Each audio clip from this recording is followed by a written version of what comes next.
Thank you very much, Mr. Speaker. I want to stand by Order 631 of the Standing Order and bring my contribution in the local language.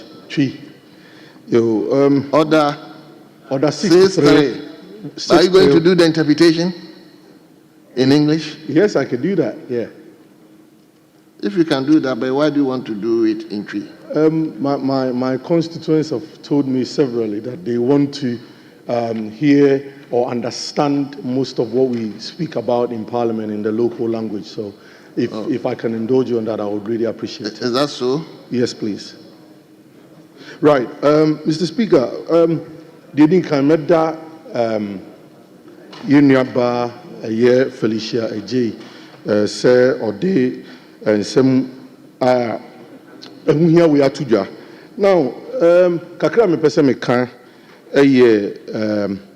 yakwan enye dodona enye ewo Ghana ha and afi ye street light ye maame no eka bebre efa tourism ho ye nim sene tourism eboa krubia sene itimide sika eba ema economy no emu epija now mefa kwanya we so no masa atwe aban na dwen asi se ye nyina nim se ye vice president ye maame Jane Nana Opoku oye oba na ya na etode bia ya sefem se wonnam ba bi te se East Legon ene mia bibre a ye nuanom ma sene omo asalai ewo kwan ho a ya na eyade asemfem eni timi hu ni se ebetimi afa akwanya bi so na yetu maifo sene be ya omunjeja kwan ho se bi obi ho a bi we free America we free UK wate Ghana opese obeji nani kakra wo Ghana opese o visit tourism sites na ohu enema bi sei na face ye street lights bebre onam a enjajuma enti emma ya na kronu mani gie no ya na nipa bebre nheda enya ne saa enti me fa kwanya we so na matwe aban no adwen asi problems a efa yakwan a bebre enye efa ye street lights bebre asese na afi ya na se ne yehu emma bebre egina ekwan ho a ebia ase omunye dwuma bia bara se sebi basibra na omobo ne de etu omofo se enya no nko na ye adwuma o betimi aye e wo Ghana mamu ha aninti sabrei mesa ato aso aka se oba ba bi te se Asante Akyim no hwidiem kura fra hwidiem a hwidiem ye waterfalls e wo ho ye pese ye krakra ne yi se ne be ya Asante Akyim no nso so tourism ni bi ebetimi apagya wo oba ba bi te se onyemso wa Asante Akyim no fa also so ye waterfalls ni bi wo a enka yesuzu se aban ne de nani kɔ hɔ a ebetimi aboa ama tourism wa Asante Akyim no nso so apagya. Mr. Speaker, thank you very much. If you want me to do the interpretation for us. Okay, right. Honourable members, let's listen to him. He has to do the interpretation for us. Right, thank you very much, Mr. Speaker. So I want to thank the maker of this statement, my colleague, Honorable Felicia Ajay. I know that she spoke about tourism in Ghana. She made mention of bad road networks. She made mention of a lot of street lights which are not in good condition. She made mention of problems within her constituency. And so I know she urged the government to intervene and put things right in her constituency, which will help with tourism in her constituency. I know that most of my colleagues here and my the honourable members in this house understand what I've put now, and so I will not continue more. I will not say much more. I think that's okay. They understand exactly what I've spoken about. Thank you very much.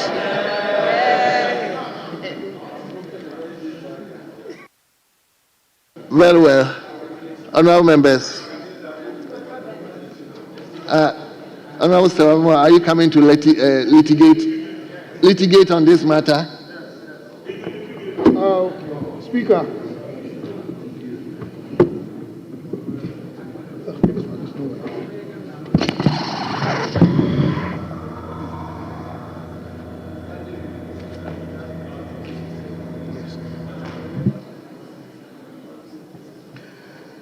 Mr. Speaker, thank you very much. Mr. Speaker, I think the order 63-1 with a caption or heading language or proceedings. With your permission, I would like to quote. The proceedings of Parliament shall ordinarily be conducted in English, except that a member may exercise the option to address the House in a local language if facilities exist in the House for interpretation by the member or for contemporaneous interpretation. Mr. Speaker, I think in this House, it is visibly, credibly, crystal clear that we don't have that facility to allow my honorable member from the other side to, in my opinion, per the orders, put up this unparliamentary position or action. Mr. Speaker, I would like to admonish the rest of the House that we should not misinterpret the standing orders and by doing that mislead other Ghanaians. It is extremely important and critical that we lead for the larger relevant stakeholders out there to follow. But before I end, I would like to make an input into this very good submission. No. You let him listen to others related to the topic you just raised. Thank you, Mr. Speaker. Yes, Honorable Minister Designate for Mr. Speaker, I just want clearance. I heard him say in a local, so I was wondering whether it's Chinese or it's Latin. No, honestly, we all heard him in a local, so I don't know what local is. He needs to expatiate on what is local. It could be Chinese because he has spoken. He has attempted speaking Chinese before. Honorable Motala, he's your friend, though. Mr. Speaker, that is the more reason why I am concerned, because I know my friend is capable of speaking many languages. So I don't know whether once again the local is Chinese or is Latin. He's a very intelligent person. So if he could explain further what local means. Mr. Speaker, if there is any means for us to allow the standard pronunciation system to be done here, I think I am a British trained. And Mr. Speaker, per the phonetics or intonation, C-A-L, if you want to pronounce that word, that vocabulary, it's not Carl, it's local. Go and check. So, Mr. Speaker, I think my brother and a friend, if anything at all, he knows that in terms of store of vocabulary and intonation, according to the Queen's language, I think I have authority over that. And he has to accept that fact. In any case, it's not the pronunciation that is significant here. We are talking about adhering to the standing order, the very law that we ourselves have created. Because once you do this, you are just giving the whole House out. Because other people have read this, other stakeholders, they will take us on. Because adhering to the rule of law and the standing orders should begin from the House. And I think that is where the importance as a definitional element of what we are doing right now matters. Thank you, Mr. Speaker. Let me hear other people in relation to Standing Order 63. Yes, Honorable Member for Lower Manyakrobo. Lower Manyakrobo. Yes. Thank you, Mr. Speaker. Mr. Speaker, when you read at Order 63.1, the rendition is like this. Sorry. Member may exercise the option to address the House in a local language, if facilities exist in the House for interpretation. Mr. Speaker, Yes. Mr. Speaker, I believe that facilities here must be defined. Yes. Mr. Speaker, yes, and the gentleman has gone ahead to interpret. So I don't think there's an issue here. The fact is that if the person is going to facilitate interpretation, he has done that. He did it himself. Please, Mr. Speaker, at least I've been here for some 13 years. And a lot of the time, speeches are made. Members, please, Speaker, let's respect each please, other. You spoke. Just allow him to speak. Afterwards. Mr. Speaker. No. Speeches are made on the floor of Parliament, sometimes laced with a local dialect, and members are given opportunity to interpret. That is it. No, it's the same thing. It is the same thing. What facilities? What facilities are we talking about? What is the meaning of facilities? Technology. The best technology is a human being. Yes, so there's no, I don't think that this is an issue. Yes, he has facilitated the interpretation. Thank you very much, Mr. Speaker. Honourable members, let me go to. Mr. Speaker, thanks for the opportunity. I don't want to belabor the point, but I think in the wisdom of the crafters of the standing orders, there is a reason why there is emphasis on contemporaneous interpretation. If we say that anybody can speak in any language and interpret without placing emphasis on contemporaneous interpretation, you will be here, and a whole leader will speak for 30 minutes, 1 hour, in a different language, and come to tell us that he wants to interpret that in English language. That is going to prolong our sittings. It's going to delay us unnecessarily. And so I think that the emphasis on contemporaneous interpretation is something that we must adhere to. Other than that, we leave room for people to say what they want to say for how long, doing filibuster, and then come back to say that they want to interpret that in English language. I think we have to pay attention to that. Very well. Honourable members, the honourable member sought permission that his constituents would like to see him speak in the local language. So when he sought that permission, I insisted. Then afterwards, you have to do the interpretation to more or less to the whole nation. So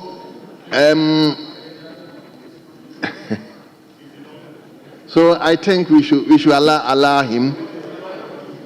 Honourable members, I think we should allow him. He sought permission, not that he just got up and spoke. He sought permission that his constituents would like to hear him in the local language. That's why I allow him. But I insisted that afterwards he have to do the interpretation himself. Yes, Honourable Susu, let me hear you on that. Yes.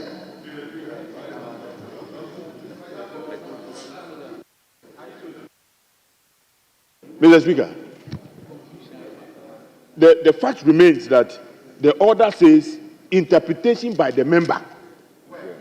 Yeah. No, please. Interpretation by the member. Read the standing orders.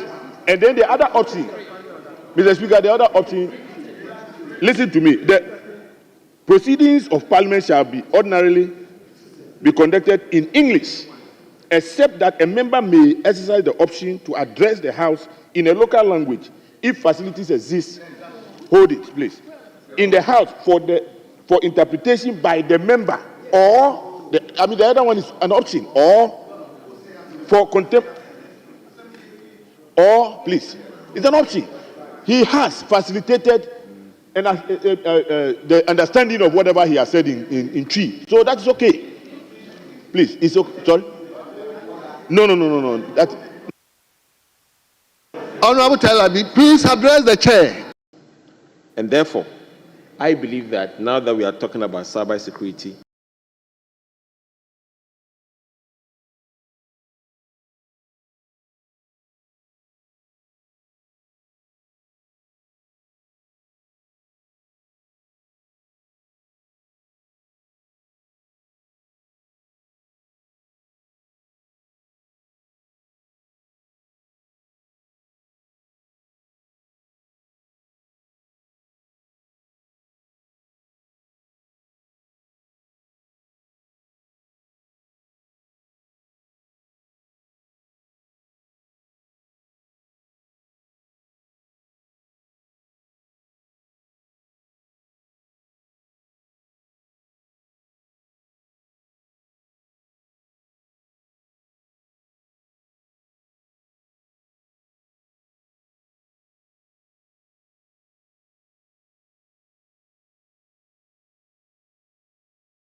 So he attempted to translate what is said in the Twi language in the English language.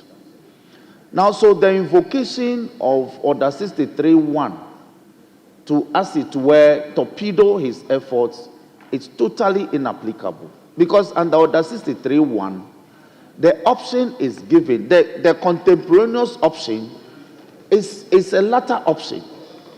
Now, in the former option, the law permits him to do the translation himself. That is why the framers, the framers said the member. If you go to the definition section in Order 6, a member is defined as the member of parliament. So it does not refer to any other member, but the member who uttered the words in the language that is strange to the house. And the same provision, Order 63.1, says ordinarily. So, Speaker, Order 63.1 is to this effect. If I can quickly dig that up. It says, the proceedings of Parliament shall ordinarily. So the catchword here is ordinarily. So occasionally, Speaker with leave can permit a member. So when we are reading the provisions, we need to read it contextually, because today is an exception. That is why I think that in invoking Order 63.1 to anchor his statement, however brief it was, in the Twi language and later translated it into English, was properly anchored. He need not to be heckled. Indeed, he ought to have been commended for making the effort. So I think Order 63.1 is properly invoked by him, because it gave him the opportunity to, under extraordinary circumstances, do so, and also got the opportunity to do the translation as a member who uttered the statement. So, Speaker, with these words, I believe that we have done enough comments on the matter. We can conclude with the statements on the floor and proceed to the next one. Thank you very much, honorable members. Thank you for the opportunity. So, honorable members, honorable Comfort, I think it's okay. We will take the last statement.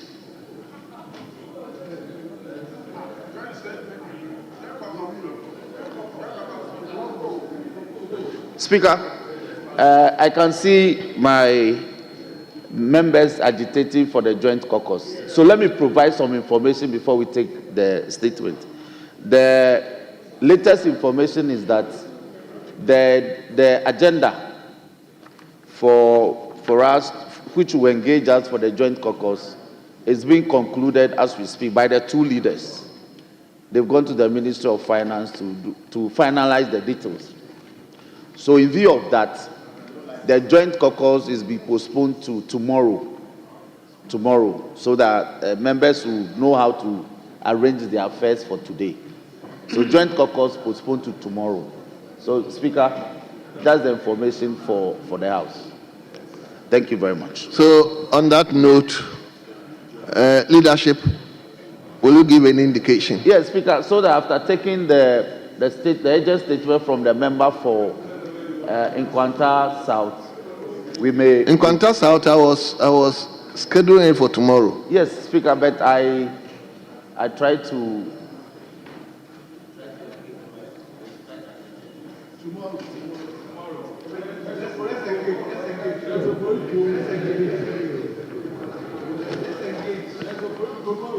You see, what I normally do is the statement, I take one here, I take one here. So I have seen his statement, but the last one that was taken was from Frisia. So I was going to go here so that... Speaker, in that regard, I'm entirely in your hands. We can take one more. 1-1, then we can adjourn for the day. 1-1. If we are minded, Speaker. I thank you. Okay, then let me... Yes, Doc. Yeah, thank you, Mr. Speaker. There's an issue of public importance that I want to draw your attention. Very well. I was directed by leadership to make a statement on meningitis outbreak in the upper. So you are coming under hot water? My order book is not. Order 93. But what I'm saying is that I'm just drawing your attention. I'm not necessarily. I understand perfectly. Yes. You can once it is a matter of agent. Yes.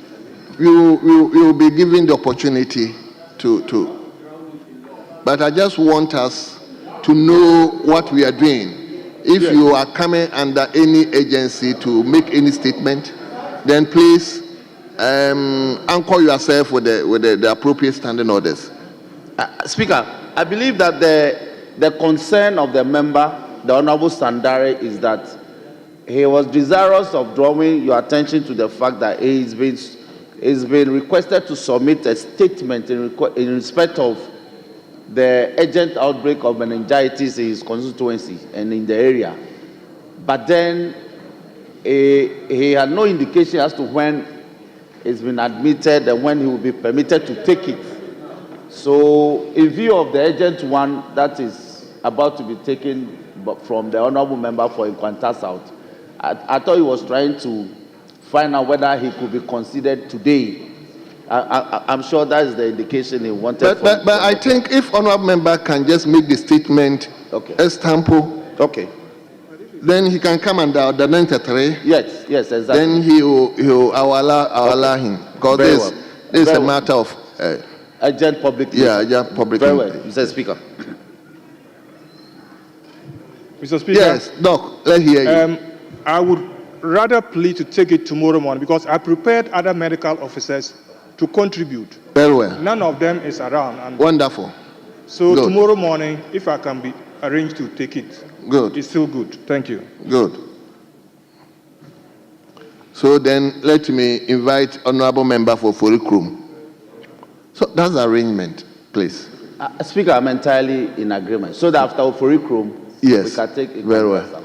Yes, Forikrum, grateful. Let's hear you on the recent outbreaks of fire. Is it fire? Yes, Mr. Speaker. Okay, let's hear you.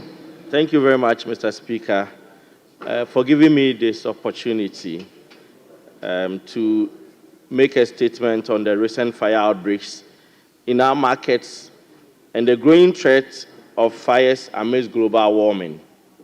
Mr. Speaker, I rise today... Honorable Member, have you shared your statement? I've said this over and over again.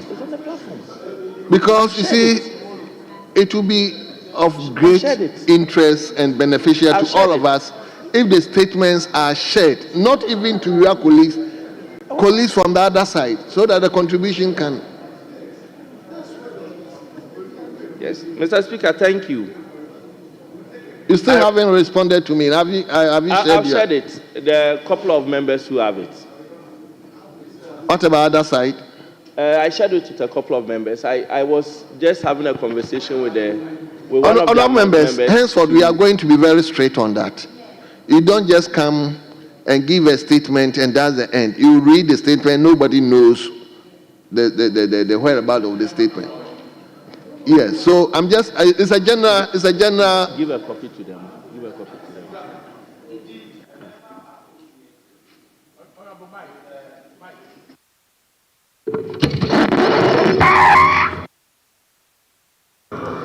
With a similar concern. So, Speaker, I'm sure after today, I may have to come to you. So we streamline the procedure so that when the statements are admitted, and they are to be made by the members, who would have a way of communicating that to the members to be in readiness. The readiness will include getting adequate copies or sufficient copies, which is the language of the rules, so that members will have sufficient copies so they can contribute. I'm sure they get surprised when they say your statement will be taken today, and they say, oh, I didn't know, so I didn't prepare. So going forward, we'll have to prepare a small guide. Very well. Thank you. So I think this topic is very, very important. I mean, it's something that is trending now. Fire here, fire there. So, Honorable, let's hear you. Mr. Speaker, thank you very much. I rise with a noble concern to address the alarming frequency of fire outbreaks in our markets and their devastating effects on lives, properties, businesses, and the economy of Ghana. The perennial fires inflict significant damage, disrupt livelihoods and businesses, and unleash severe pain on victims and their families. As representatives of the good people of Ghana, the least we can do is to charge our executives to bring an end to these horrendous incidents and attendant distractions, loss of lives and properties. It is reported that the Kantamanto fire on 2nd January 2025 claimed one life, left several persons injured, 30,000 traders affected, and 7,000 shops destroyed. Few days before, there was a massive fire outbreak at Ashaiman scrapyard near China Mall on 30th December 2024. Destroying 17 containers after the Tema Fire Service has saved 200 containers. In the last 4 months or so, there has been a chronology of fire outbreaks in the Kumasi metropolis. We can recount the Sokoban Wood Market fire in October 2024, which affected a lot of businessmen from Oforukrum. Then in December 2024, shops, properties, and livelihoods of traders and at the race course markets in Kumasi were destroyed.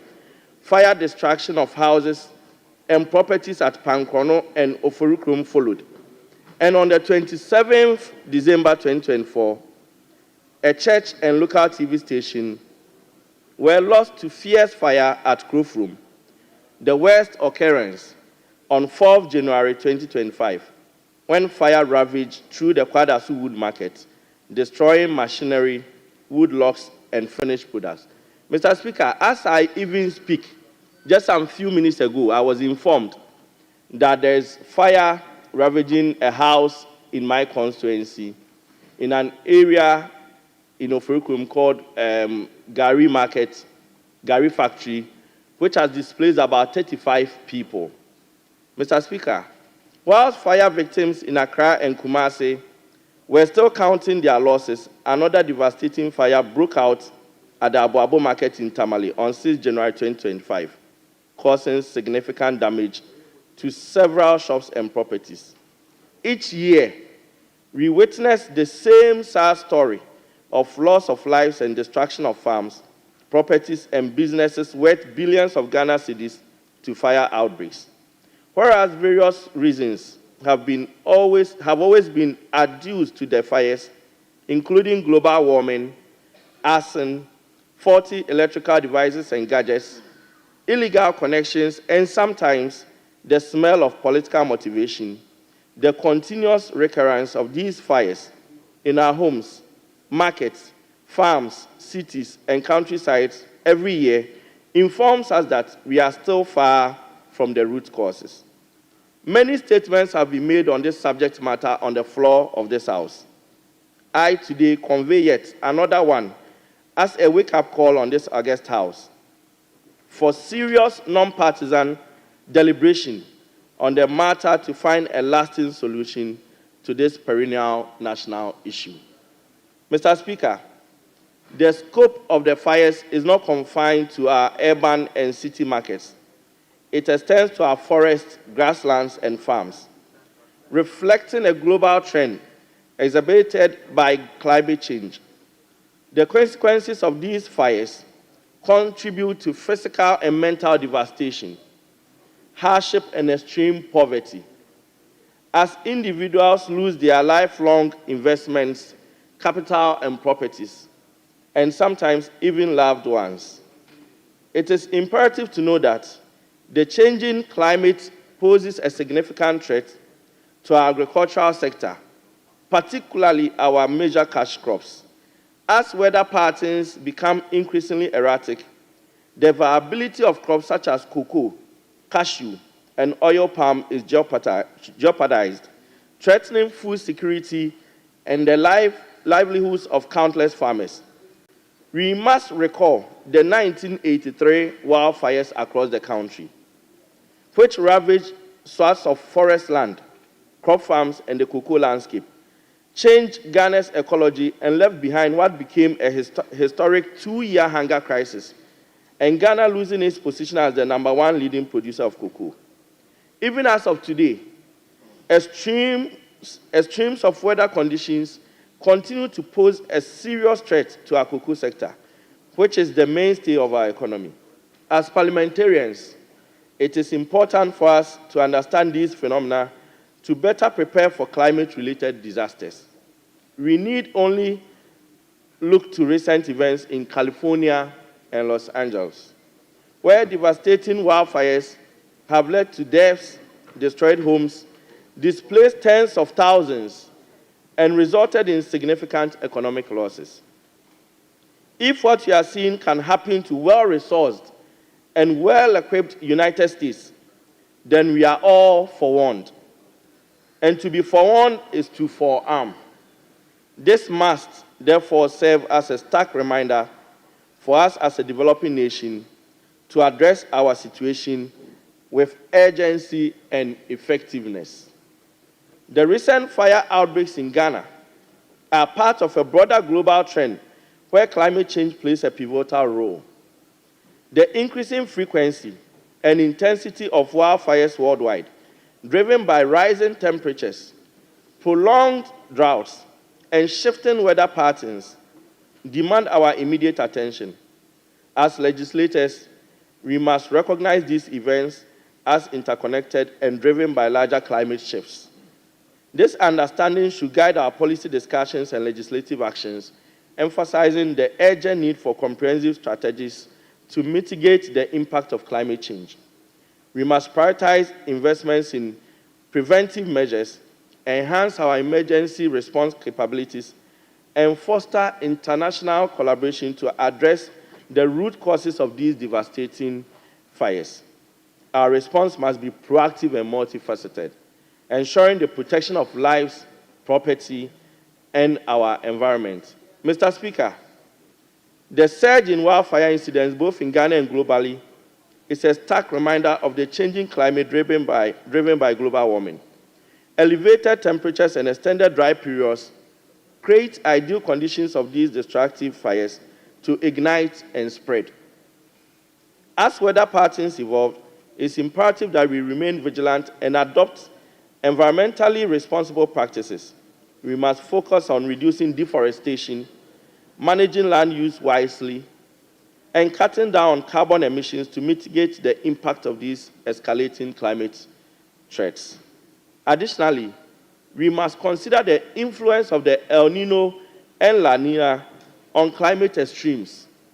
El Nino events can lead to short-term climate changes, resulting in the spikes in global average surface temperature and increased wildfire risk. Conversely, La Nina can bring cooler temperatures and altered weather patterns, sometimes leading to flooding. Understanding these climate phenomena is essential for forecasting and preparing for their impacts, ensuring that our institutions, such as the Environmental Protection Agency, EPA, Ghana Meteorological Agency, the Fire Service, and the National Disaster Management Organization, NADMO, are better equipped and resourced to handle the challenges posed by these natural variations. Before concluding, to families that have lost their loved ones, and my heartfelt sympathy to all those affected by recent fires in Ghana and most especially my constituency of Orikrum and around the world. The losses are challenges on us as legislators and those in executive position to make the future better and to remove pain in the way of the people we serve. As a nation, we must move away from the usual ad hoc to more proactive and preventive solutions to the perennial fire outbreaks in Ghana. I therefore propose that government undertakes full coverage assessment of the recent fire losses and come out with a relief package and budget, and with support of Parliament, extend meaningful assistance to the affected as they rebuild their lives. In conclusion, it is our collective responsibility to take decisive action to protect our citizens and our environment from the growing threat of climate change and all the elements that bring about fire outbreaks at homes, shops, markets, public properties, workplaces, and other places. Thank you, Mr. Speaker.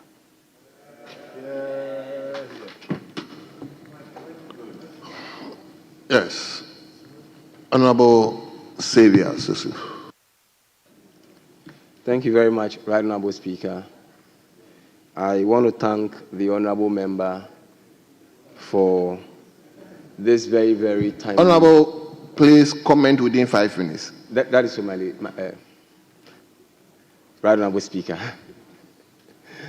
Mr. Speaker, I want to commend our venerable colleague for this very, very timely statement made on the fire outbreaks and their devastating effects on the individuals as well as the society.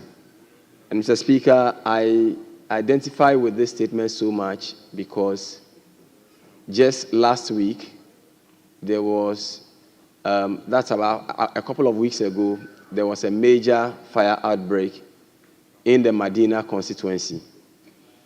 Mr. Speaker, that wasn't the first one, but that was about the second time in just 8 months, because somewhere in 2024, we had a very serious fire outbreak within inside the Medina market. But for the timely intervention of the National Fire Service officers around Medina constituency, it would have been a very, very devastating one.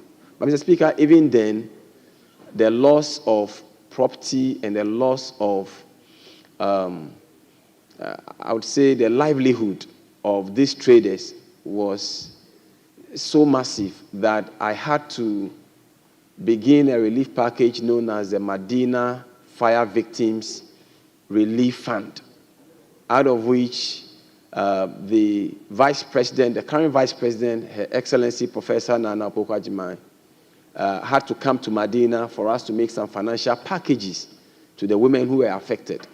But Mr. Speaker, I regrettably would say that not every single person affected had those packages.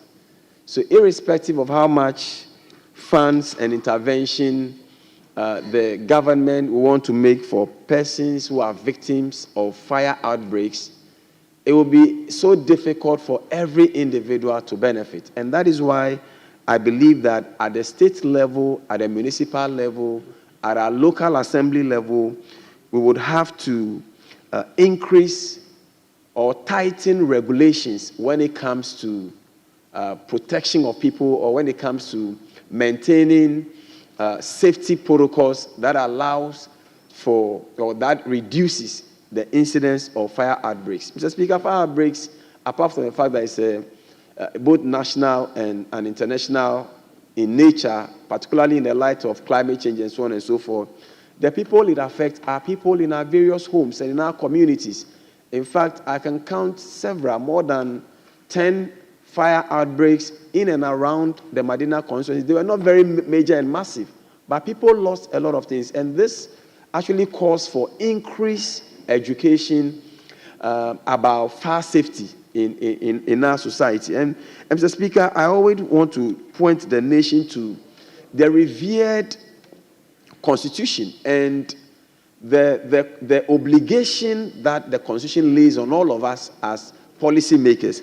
Mr. Speaker, when you look at Article 36, you look at Article 36(9) of the Constitution, it says that the state, Mr. Speaker, with your permission, I read, it says the state shall take appropriate measures needed to protect and safeguard the national environment for posterity. Mr. Speaker, I'll just leave it there. How do we safeguard the national environment for posterity? Because anytime there is fire outbreaks, we endanger the future of other people. We destroy people's livelihood. Their homes are destroyed. They become impoverished, and they sink deeper on the poverty line. And so, Mr. Speaker, I believe that I associate myself with the concerns of the maker of the statement that this calls for concerted effort at the local assembly level and local assembly members, municipal chief executives, the regional ministers, local government, as well as the minister in charge of environment. All of us need to lift up our game when it comes to environmental standards that ensure that we reduce the incidence of fire outbreaks. Thank you very much, Mr. Speaker, for the opportunity to contribute to this statement. Yes, let him go to Swami. Thank you very much, Mr. Speaker, for this opportunity. Mr. Speaker, I rise under the Order 93.5 of our standing orders. Mr. Speaker, 93.5.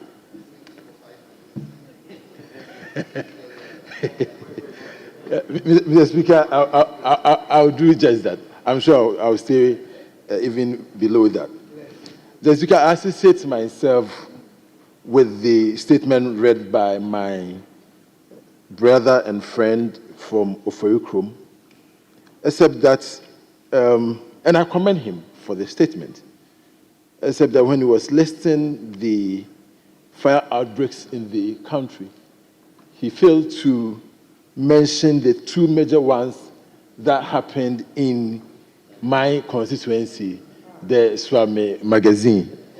Mr. Speaker, on the 27th of January 2025 and on the 1st of February 2025, yes, Mr. Speaker, we had two major fire outbreaks in the constituency, to the extent that Monday, when I came to this place, I had to leave and fly to Kumasi in the afternoon to go and inspect the place and see some of the victims. Mr. Speaker, indeed, the fire outbreaks are causing a lot of havoc across the length and breadth of the country, and it's causing loss of millions of Ghana cedis.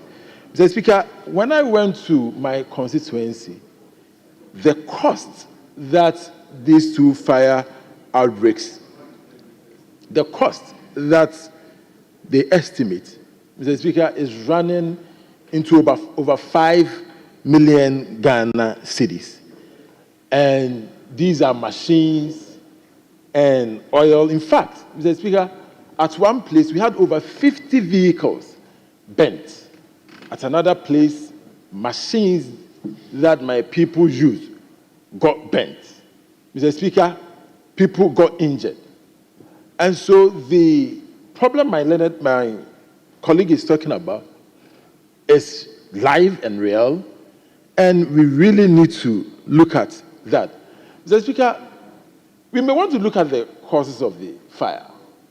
In my constituency, I am told that at magazine, when people are going home in the evening, they want to burn the rubbish they make in the day, and then they will leave, and in the night, it can start fire. And in this one particular case, that was their suspicion. In another case, they were talking about those who smoke, in this case, not even cigarettes, weed, in and around some of these facilities. So people smoke the weed and leave the last, is it called joint? Yes. Last word, joint. They leave them, and then they can cause this fire. Mr. Speaker, the causes of the fire outbreak are a lot, but after the outbreak, what do we do? Mr. Speaker, we do not have fire hydrants, we do not have fire tenders, we do not have the facilities to fight these fires. My colleague was talking about the California fire, yes, but they have the equipment and the resources to fight these fires when they come out. In our case, we don't. Mr. Speaker, in the case of Swami, we only have 140 fire tender. I managed to give them one big motor bicycle to help them with their movement. But what it tells us is that we really need to invest in the fire hydrant. Now, if you wait, I may say something good for you.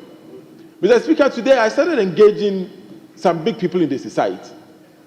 And I was happy to know that the President of the Republic, His Excellency Dramani Mahama, is willing to give Swami Magazine one fire hydrant, and that one fire tender, and that on Saturday I'm going to meet this person in society, and when we get that at Swami Magazine, I believe that it will help us when the fire eventually breaks. But Mr. Speaker, thank you. Mr. Speaker, just 30 seconds before I go. You know, we have the Control and Prevention of Bushfires Act of 1990, Act 229, as legislators. We may want to go back and look at that law. Maybe it's about time we change some of the laws so that those who start these fires can be properly punished to serve as deterrent to others. Mr. Speaker, and on that I yield. Thank you. Let me take the last round. Yes, Surveyor.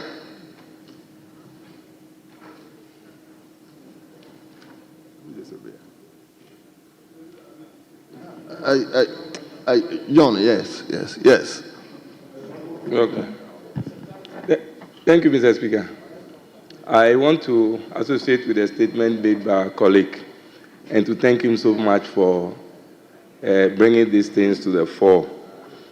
I have been a victim of fire on one occasion in my home. I was just fortunate that I have a brave wife who was able to confront it head on, and before the fire service was even called in, she was able to put off the fire. Within that short spate of about 5 minutes, so much was destroyed. It was as a result of a small boy at home lighting candle after light off, and it resulted in so much damage.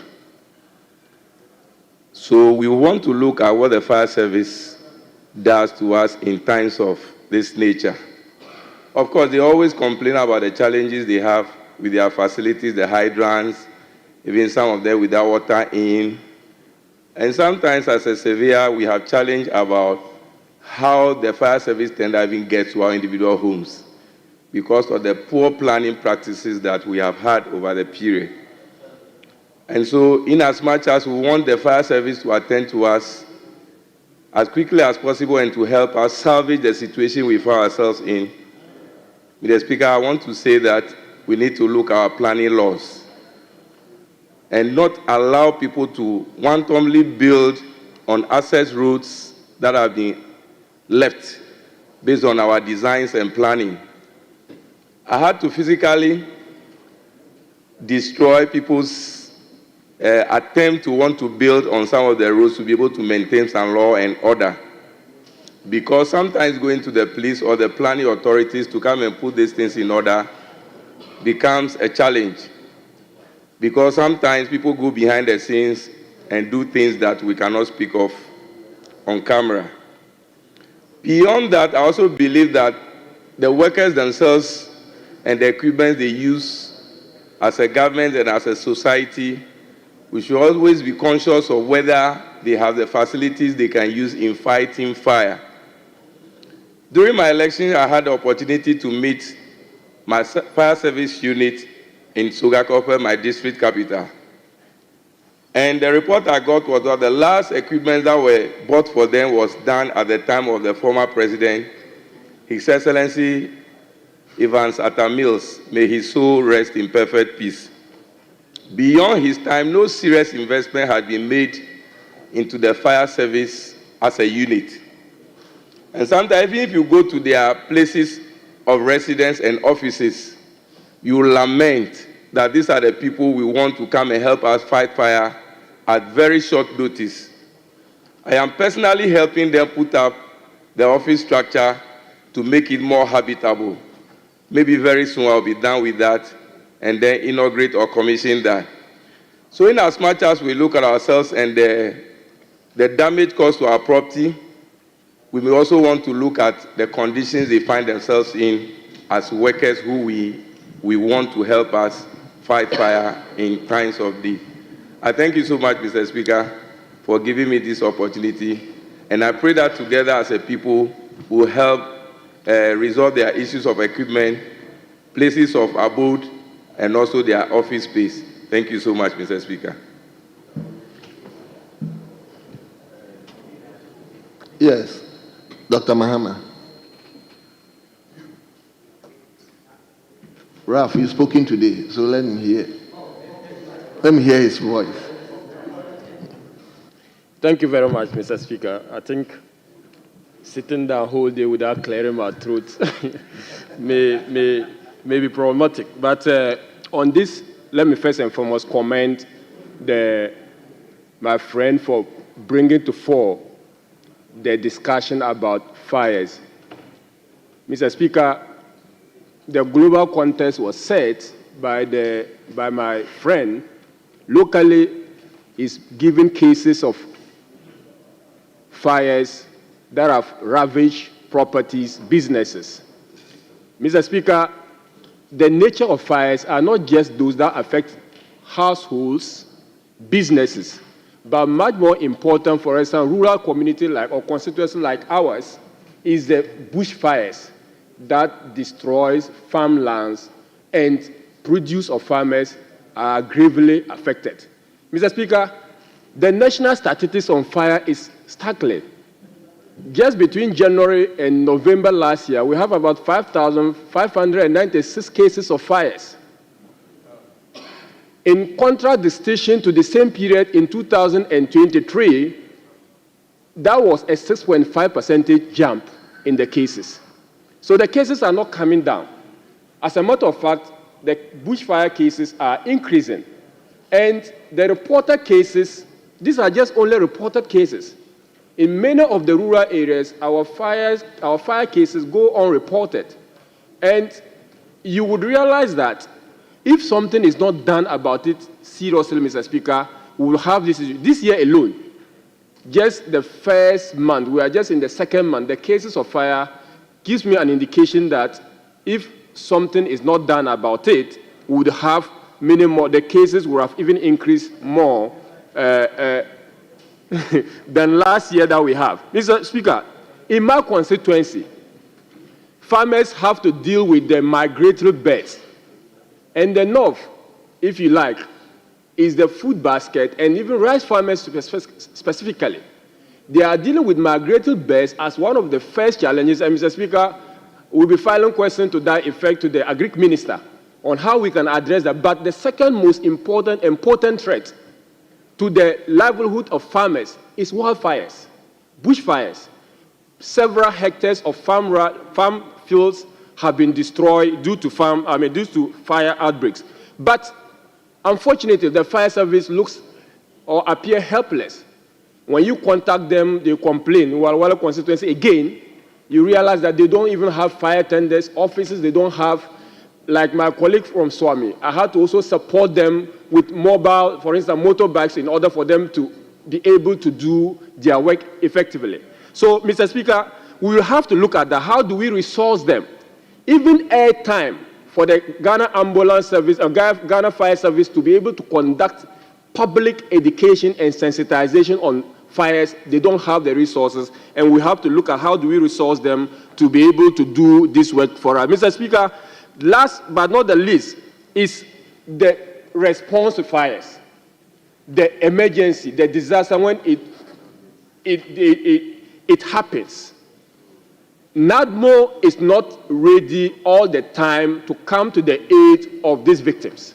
And I think that we must have a national policy where these people, we can have even a dedicated fund, and I will support, if the need be, and if the government will agree, a dedicated funding source for us to use to address this emergency when they do occur. Thank you very much, Mr. Speaker. Thank you very much. I come to leadership, and I learned the majority leadership is ceding DS to the member for Ododio. Kantamanto, is it located in Ododio? Precisely. Okay. So I've yielded the leadership, majority leadership to you. Wow. Thank you, Mr. Speaker. I am highly honored for this opportunity. My submission, as I draw authority from Order 93.5, will be brief. Mr. Speaker, it is indeed worrying that the rate at which fire is breaking out in the country without any form of control.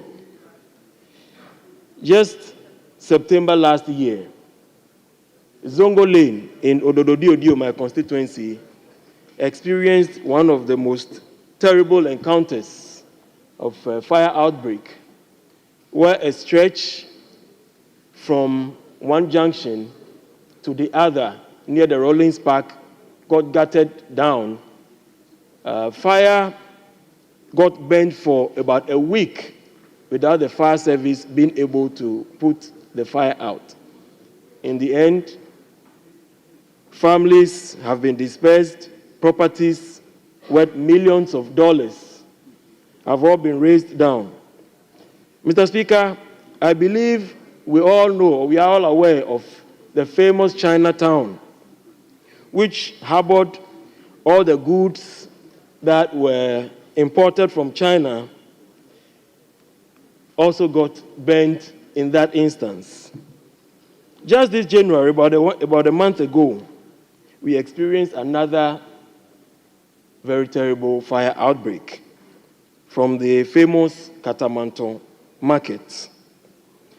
Mr. Speaker, my amazement is the fact that we lack the capacity to put out fires when they break out. And I believe this is something that we ought to look at strategically. We really have to investigate into why fires start and we are unable to put it out till it erases everything down. In the case of Kantamanto, I admit we have lots of wooden structures over there which also catalyzed the fire. But, Mr. Speaker, amazingly, the Regional Fire Service post at Tudu was just in the proximity. Unfortunately, they found themselves helpless and they were unable to do anything about it. My inquiry, Mr. Speaker, established that in the first place, the fire hydrants all over the area were dried up, which is another matter we really need to look at. Because, Mr. Speaker, it looks like we have a serious water challenge in the city. A city such as Accra should not face such a situation. And I must say that in a constituency like Ododo-Diodio, which is in the center of the world, water do not flow in our taps. This is something that I'm sure we ought to look at and tackle with all seriousness. Mr. Speaker, the fire service officers told me in this regard that they do not have any modern equipment that will aid them put out fire. They established that the last time the fire service was equipped was in the era of the late President Professor Mills and His Excellency John Mahama, and that till date, they have not received any single equipment in order to facilitate their job. Finally, Mr. Speaker, I also think that the MMDA planning departments should also be called and questioned. They ought to do their work diligently, because one of the major challenges has to do with planning. Thank you. Some way, somehow, fire tenders are not able to make their way to, the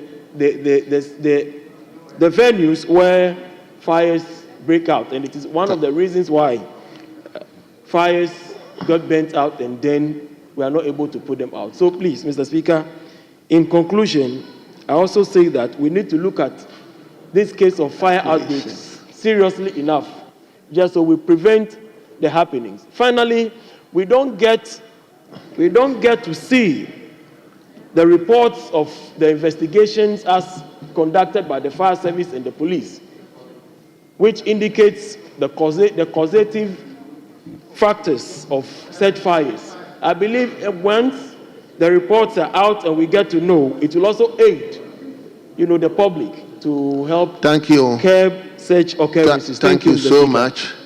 Yes. Lastly, the minority leadership. Are you also yielding? Yes. Member for Bekwai.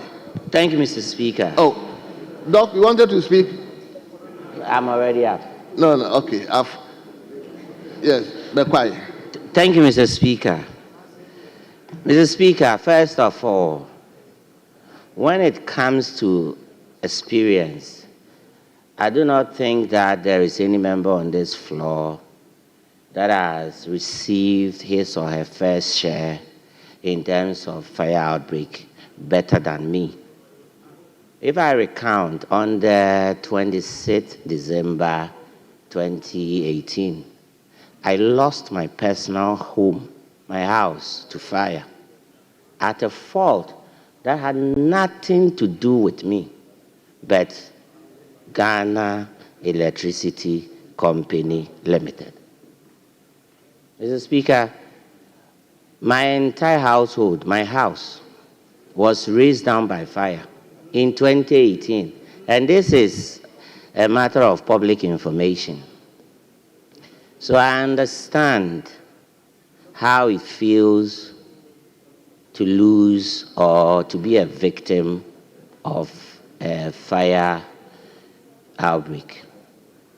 That being said, what I want to raise on this floor, three main issues. First of all, the fact that our national service, that institution, is grossly under-resourced. And why do I say that? Fire service station, Mr. Speaker, was about a minute or 2 minutes walk away from my house. When this incident was happening, it took us less than 5 minutes to walk to a fire service station. And Mr. Speaker, believe it or not, there was no water in their truck. The truck was not functioning. And the worst of it all, you couldn't even make complaint to them. That you have to make the complaint to the national, for national to relay information to the district, for the district to relay information to that particular Shaman substation, which is closer to Trasaco. So, Mr. Speaker, the problem or the issue has nothing to do with post-fire evaluation or what have you. It is simply a case of looking at how the fire service can be resourced. Mr. Speaker, I think this is a clarion call on the government, first off, to see how they can put in adequate resources to help our fire service to function. Because, Mr. Speaker, taking this to my constituency, just last 2 weeks, I have had to take my personal money to buy an engine for our fire service to put in their truck to be able to serve my constituency, which shouldn't be the case. To add to that, I have had to buy megaphones and other facilities to be able to get them on their trucks or to be able to put them out there to provide education to my constituents how to arrest or how to prevent fire outbreaks. So this, to me, adding on to the beautiful and wonderful presentation by my colleague from Oforikrom with what my colleague lawyer from Swami has said. Mr. Timekeeper, your time is up. Yes, so Mr. Speaker, to sum it up, I believe that much as we are arguing that the government should do something about it, I feel that what the government must do is to look at resourcing the fire service to be able to do their job properly. Thank you, Mr. Speaker. And if I'm given the opportunity, perhaps I'll also present a paper on this to enhance this argument, because, Mr. Speaker, this is a canker that must be arrested with immediate effect. Mr. Speaker, thank you for the opportunity. Thank you very much. Thank you very much. Honorable members, leadership, are you taking the last one or you can make it tomorrow?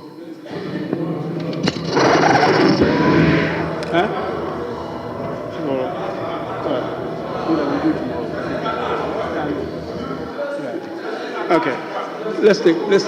One. Take it one. Mr. Speaker, we'll take the last statement. Very well. And just one. Yeah, the last one. And then we'll call it a day. Thank you, Mr. Speaker.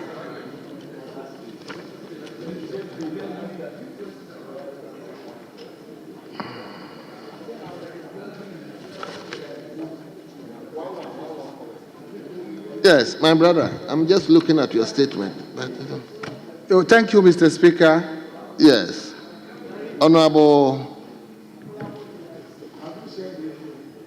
Geoffrey Kinney. Yes, let's hear you. Thank you, Mr. Speaker, for giving me this opportunity to make this statement on renewed clashes in my constituency in Kwanta South, which have resulted in the loss of many precious lives. And as a third termer of this good house, I deem it extremely necessary and a duty to draw the attention of this august house to the renewed clashes, so that with your kind support, this recurring conflict can be permanently solved.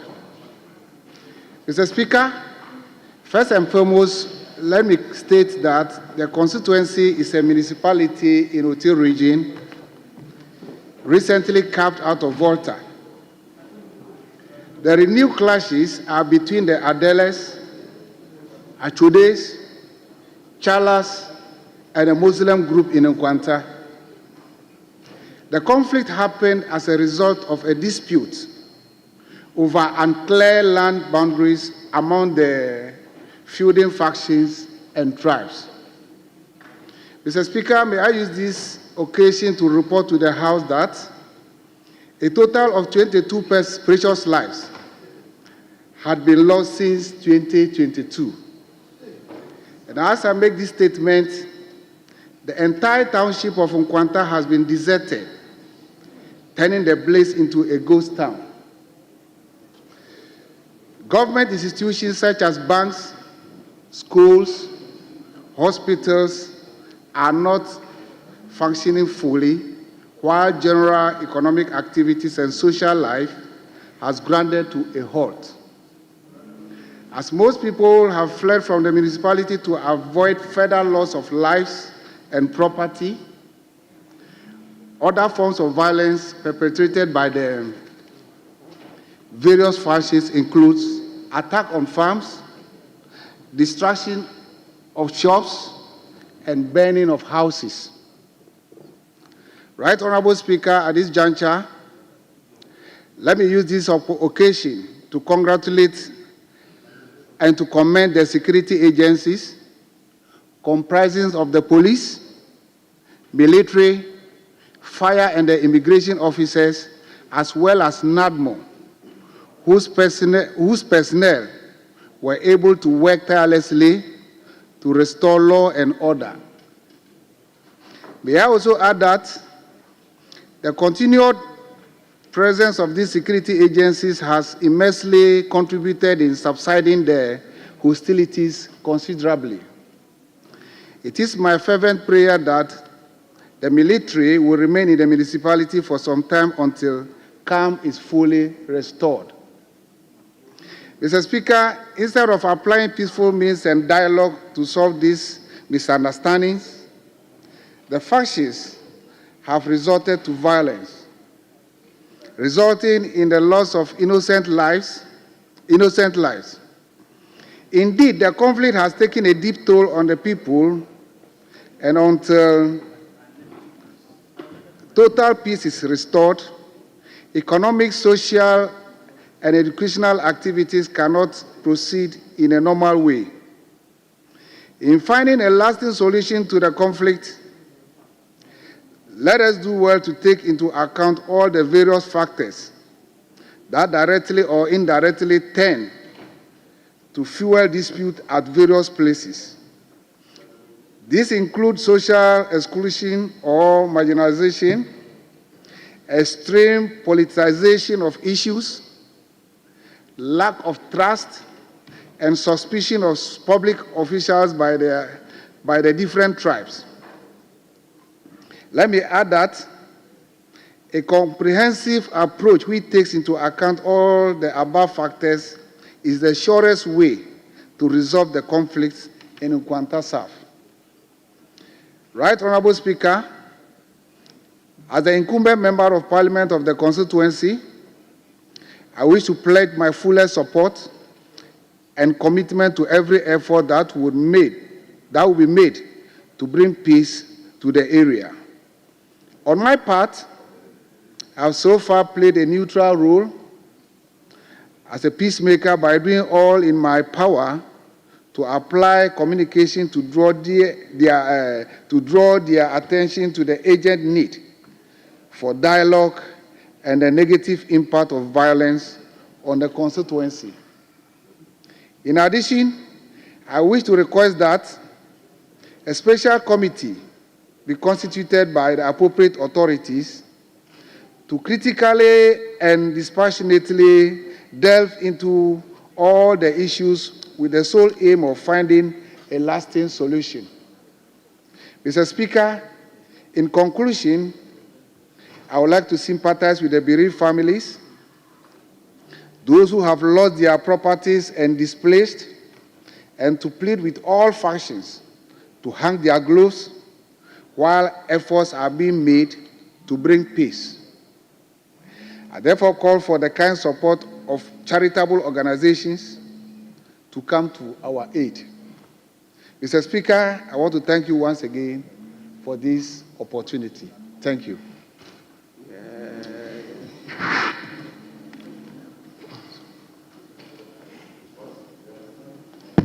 Yes, let me start from the military man. Speaker, Kenneth, the sense of the house, the mood of the house is that because it's a bit late. So I'm just pleading with my brother that we should, instead of 1-1 as agreed, let's do 2-2. No problem. Let's do 2-2. I plead with you. 2-2. You can do even 1-3. Don't worry.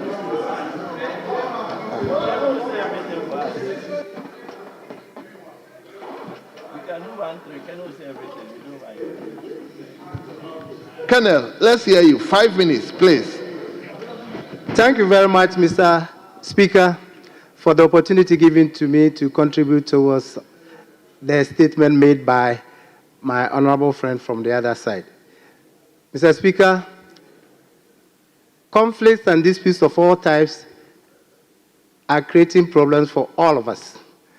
And it behoves on all of us to try to find very lasting solutions to these conflicts.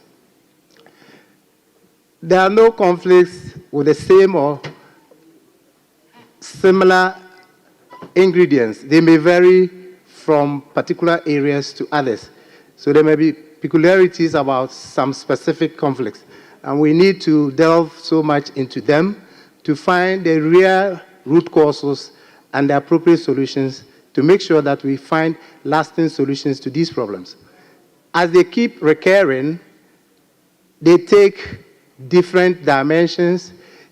Their consequences are unimaginable. The intended and unintended ones alike. Mr. Speaker,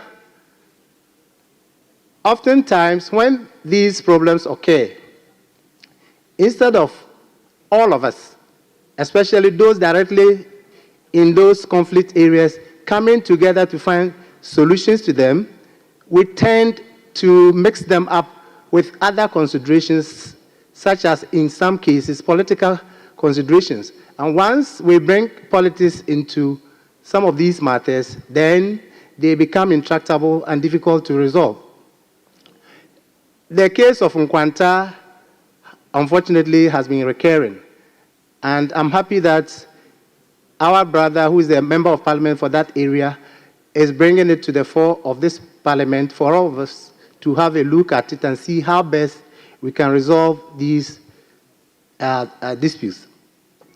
I know that they appreciate the efforts by the security services, but the security services have a limit to what they can do.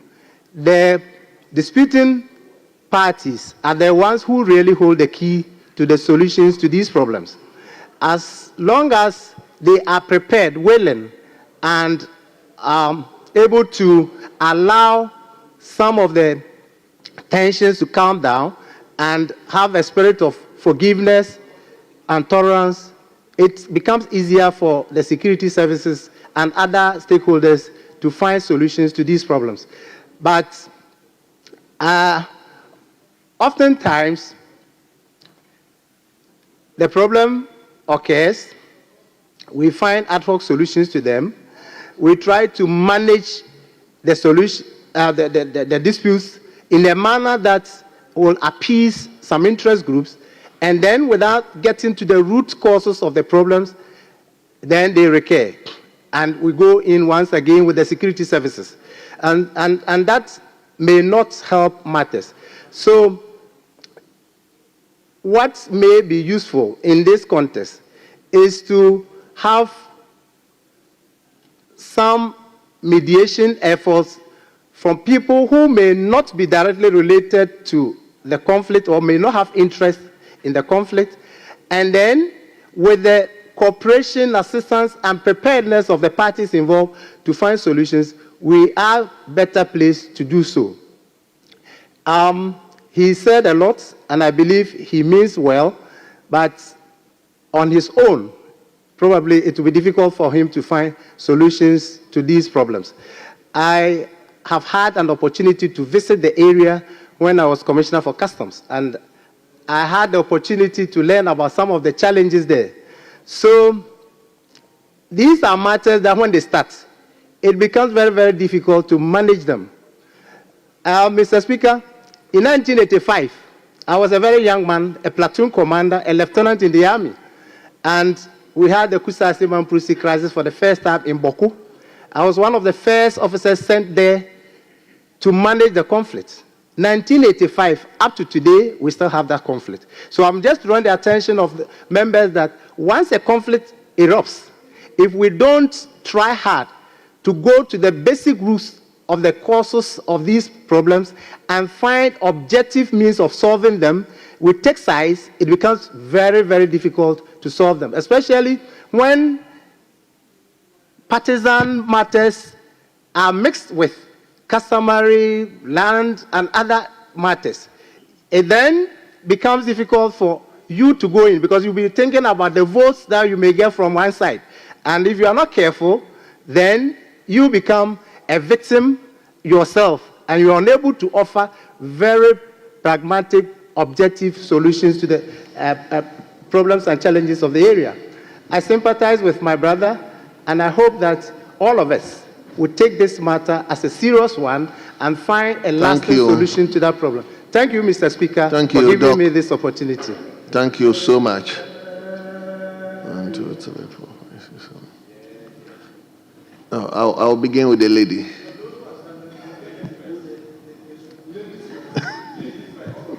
Thank you, Mr. Speaker,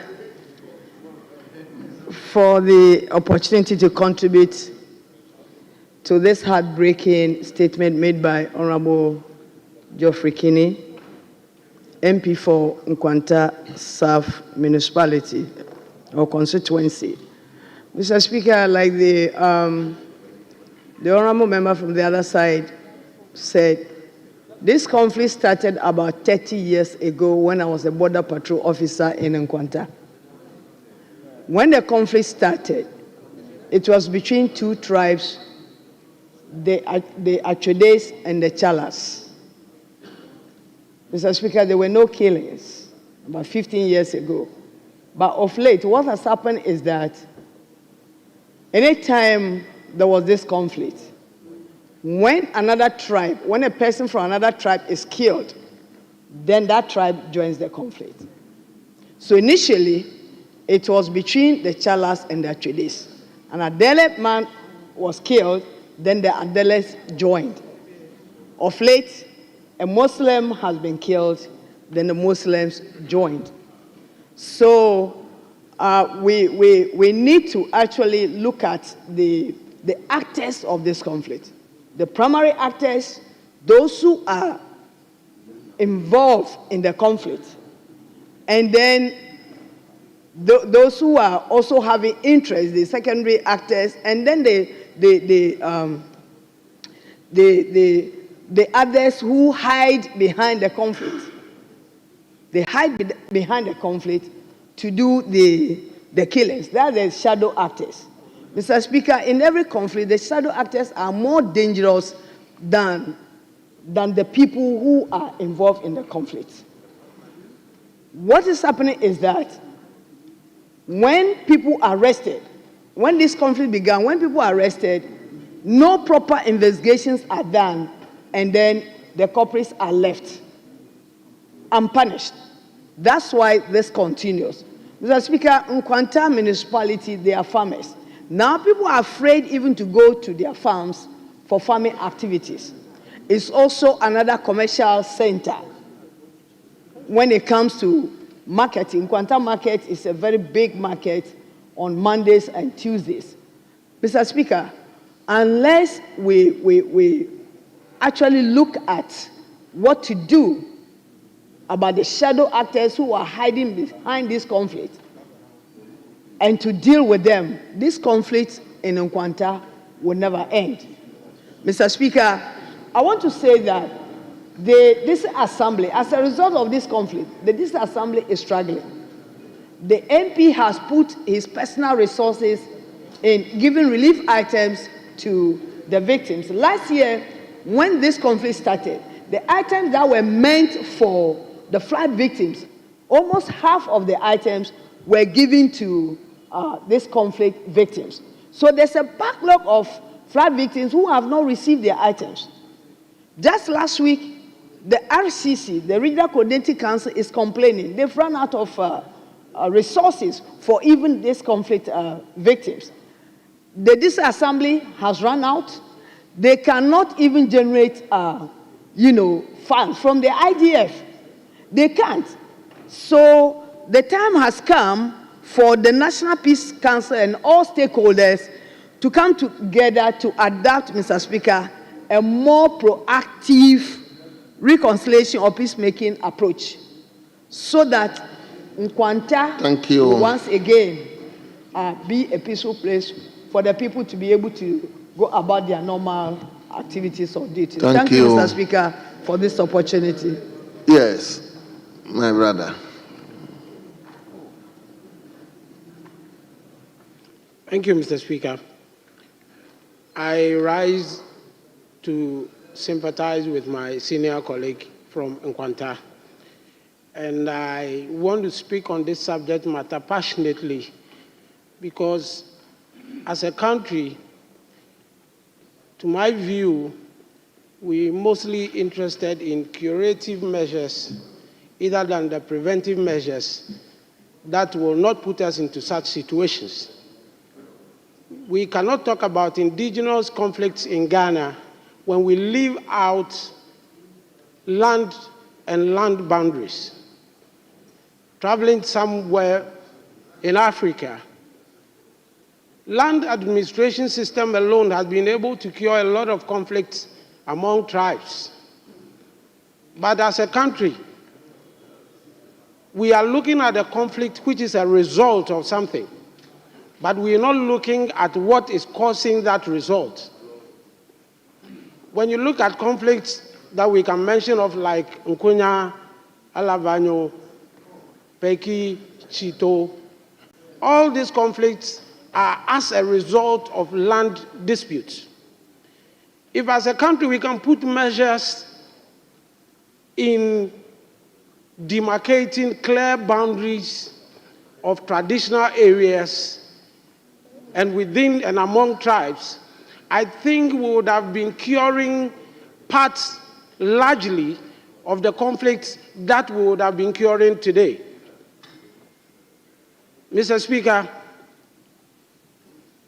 countries came to Ghana and then went into this land administration system and were able, through mediation and conciliation, set out boundaries that would have resulted into conflicts. Then as a country, why should we wait for these conflicts to arise for us to be putting in measures such as applying the security forces to cure the conflict, whilst immediately the security forces move out, the conflicts come back again? It is about time, as we try as much as possible to cure the ones we are seeing now, we should, as a house, bring out policies that will instill the kind of boundary disciplines we want to have among the people of Ghana so as to cure this kind of conflicts. I would be glad if the Ministry of Lands and Natural Resources would move into these areas as soon as possible and meet with the traditional leaders. For what I know about tradition, whatever is even spoiled can still be cured and it becomes the tradition of the next generation. And if we move in that, throughout the country, we would have solved a lot of conflict. Thank you, Mr. Chairman. Thank you very much. Yes, Honorable Ejura.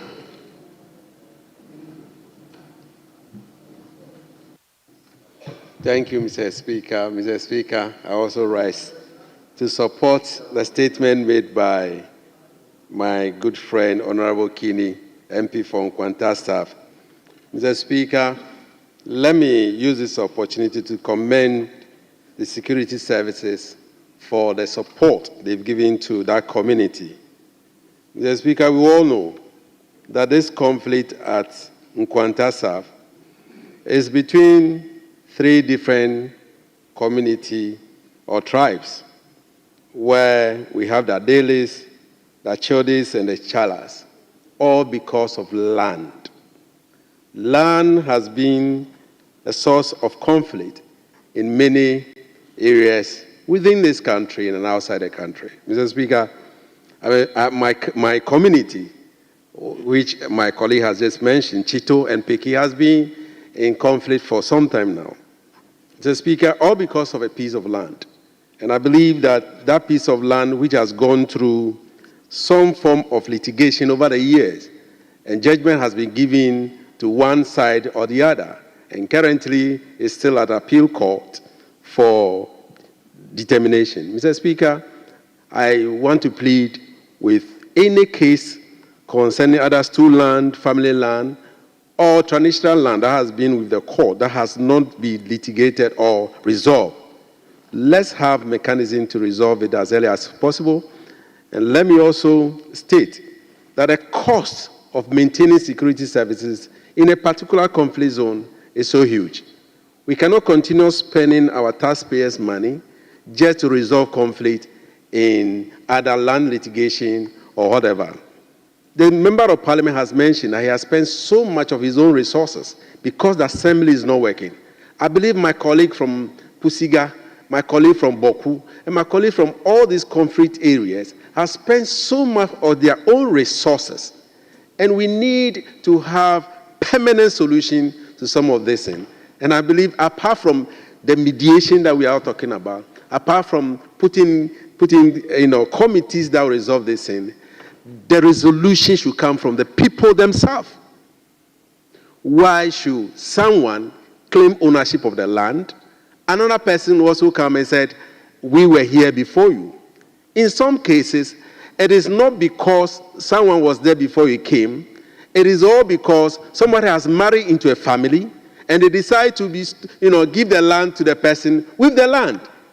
And when the children of those generations comes up and say, oh, we just married into this family, we gave it to farm here, now it's give our lands back to us, it becomes conflict. Mr. Speaker, I heard my colleague recently, as I went up, Honorable Dakamekpo, made a statement where, to the effect that a particular land where Chitos and Pekis have been fighting, the Dedo land, has been a subject of litigation for all this year, and that it was originally with the Pekis. That infuriated my people, and the whole Asafo troop came up, made a press conference, and they were going to marshal to Peki for another war again. So sometimes our own political leadership, what we say, also can infuriate people. So I want to plead with all of us. When we are making statements, we should be careful of what we said. Let's be factual in the things that we say. Thank you so much, Mr. Speaker, for the opportunity. Thank you. I think, okay, he's the only person up now, so let me give it to him, and that will be the final. Thank you, Mr. Speaker. Mr. Speaker, let me use the opportunity to thank the maker of the statement and also commend all others who have contributed to this statement. This Inanta conflict started maybe around 1970 till now. In the past, when it began, what happened was those in the conflict could travel to the courts on one vehicle. But there was no problem. There was no violence. But as the years go by, things are getting worse. And I think that is where we should be very careful. Mr. Speaker, the unfortunate situation is that with the years going by, it has now transcended to loss of lives. And at this point, 22 lives have been lost. As we speak, when you get to Inanta, the place is like a cemetery because people are just afraid, and a lot of them have fled. Schools have remained closed, markets closed, stores have been vandalized, and everybody is running helter-skelter for his dear life. Mr. Speaker, the implication of what is happening will be too dear to this nation. That is the more reason why it is very important we take urgent steps to make sure that the situation is nipped in the bud. As we speak now, the security forces are doing their own on the ground. We only need to encourage them to step up their games, whilst government take the necessary steps to bring finality to this particular conflict. Thank you, Mr. Speaker. Thank you very much. I hope leadership will forgo their comments. We are tied, and therefore my comment to leadership is to give me directives as to how you. Mr. Speaker, you are right. It's been a long day. So we are in your hands, and we will be glad if you call it a day. Well, leadership, when are we coming tomorrow? Is it 10 or 12? 12. All right, Mr. Speaker, 12 o'clock. 12 o'clock. Honorable members. Yes, minority leadership. Mr. Speaker, we